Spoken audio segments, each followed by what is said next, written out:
farming is the backbone of the economy, and when they do well, New Zealand does well. That's right. How does that work? Well, starting idea is you don't get rich selling to yourself when you're a country of 5 million people. The question is, how do we get wealth into the country? You have to sell things internationally that people are prepared to pay good money for. While the dairy bosses are making record profits, many people are struggling to put food on the table, let alone pay for a $10 block of butter. So the idea that there's some sort of trickle-down effect from, the dairy industry doing well doesn't stack up with people's day-to-day experience. We turn the land and the weather into products that people want to eat and consume, and we're very good at it. We do it more efficiently, more sustainably than just about any other country on the planet. Yes, we want farmers to do well, but ultimately there cannot be lasting prosperity for any of us if we're not looking after nature and if we're not maintaining a stable climate. That money comes in, it goes to our producers and our manufacturers, and then they hire people with it. So if you take the dairy industry, Fonterra, they pay all the people in their factories who are producing the milk and the butter.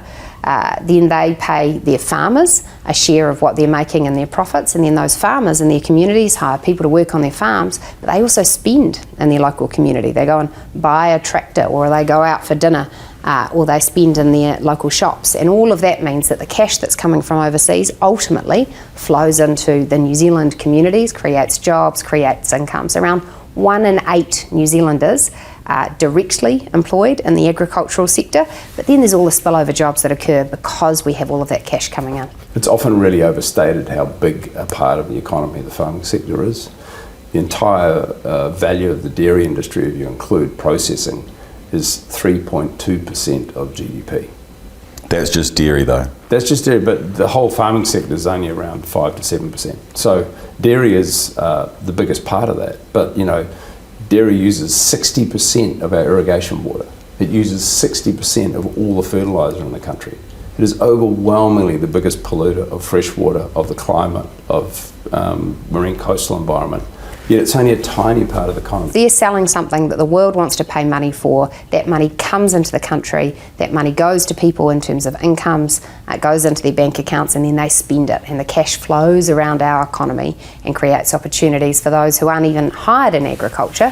They might actually be working at a local dairy or a local clothes shop, but the fact that they have customers coming in the door is because those customers have cash from selling our agricultural products overseas. Does it feel well out there? Certainly doesn't, and this is the feedback we're getting from everybody. Is it trickle down economics? Well, no, I'd say that really what it is the economics of if you produce good stuff and people will pay for it, that's how you get wealthier. Whenever you look at the world and you think about why is a country wealthy, it's wealthy because around the world people demand what they're selling. And New Zealand historically has done such a great job of producing food well that people will pay very high prices for it. The only thing that seems to be trickling down from the dairy industry is the nitrate-laden urine from dairy cows that's contaminating people's drinking water in Canterbury and Southland. And that's literally what's happening. We get a $10 block of butter, contaminated drinking water, unswimmable rivers. Well, Fonterra celebrates record profits. It doesn't stack up. So how long does it take for that to then be felt? Well, there's the direct jobs. So there's around 360,000 jobs that are directly people working on farms or working in factories producing agricultural products. But then there's the fact that because we're good at producing that food and fibre, that creates other opportunities. So I think about tech. Let's think about Halter. So that's a business that creates this very clever product for electronically monitoring herds. It's valued at about $1 billion. It's selling that technology internationally. Could that technology have existed in New Zealand without us having a massive farming base? I'd say no. We need farmers. We need food production. We need to celebrate food and fibre here. It needs to be done in a way that doesn't sacrifice nature in the bargain. But that's how it's been done for years, and we need to think about how we move our farming systems to be more sustainable, how we move our land use so that we can still have farm gate profits, but also we're looking after nature and the environment. When people say to me, should we be focused on ag or should we be focused on tech? I say, ag is the original tech. That's where our number 8 wire mentality comes from, because our farmers had to be more clever about how they did things in order to get people to pay for our products. It's not lasting prosperity. It's prosperity for a few, not for the many. One of the areas I'm excited about is what we're doing with the technology to reduce the methane that cows and other animals produce. We are at the world leading edge of that. So when we create that technology, not only will our farmers be producing fewer emissions, but we'll be able to export that to the world and have a global impact on climate change. Why are we better at it? Because we care more about it because we have so many animals in this country. Like, won't science solve all of this? Already farmers are doing lots of things to solve these problems. The obvious things are cutting synthetic nitrogen fertiliser. Many farmers have completely eliminated the use of that. Lowering stocking rates, changing land use, farming fewer cows, but the produce you get from those cows, you get a higher value for it.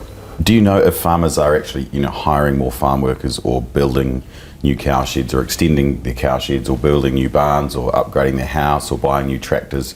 Do you know if they're actually spending that money in the community yet? Yeah, well, I went to field days, and certainly what I got as feedback there was that there were a lot of people making that decision to buy a new ute or buy a new fencing product, or it's not very sexy, but buy a new effluent pond, a system for dealing with their environmental impacts on farm, because they're always looking to think, how do I make my farm more sustainable, more efficient in the future? That takes big spend, and they do that when they're doing well. And so we are seeing that happening across the economy, and when interest rates come down, farmers do more of that.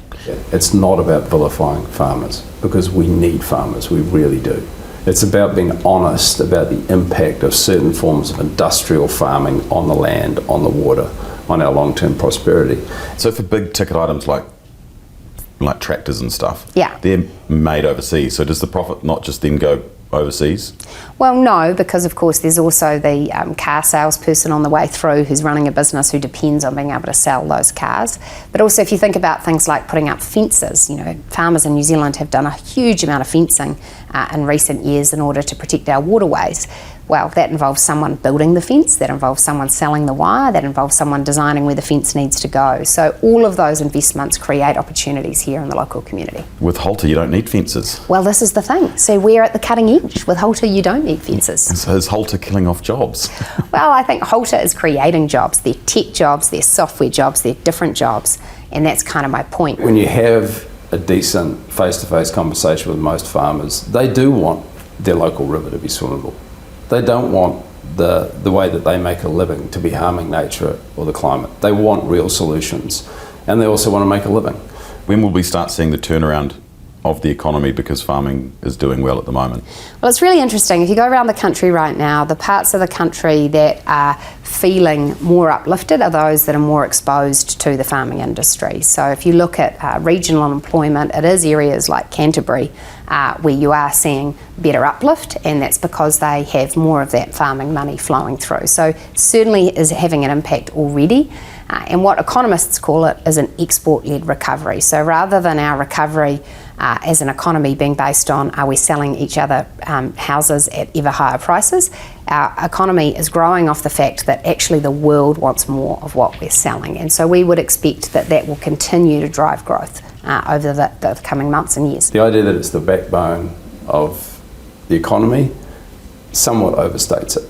It brings $60 billion into our economy this year alone, and that money flows through and creates opportunities for other people to create jobs, to create incomes, to innovate, to start up new ideas. We need to find ways of farming that allow nature to thrive, allow farmers to make a profit and a living from the land, and also allow us to have share the sort of spoils of how we generate an income for this country. Farmers are great New Zealanders, and they want New Zealand to do well. They only do well if our country does well.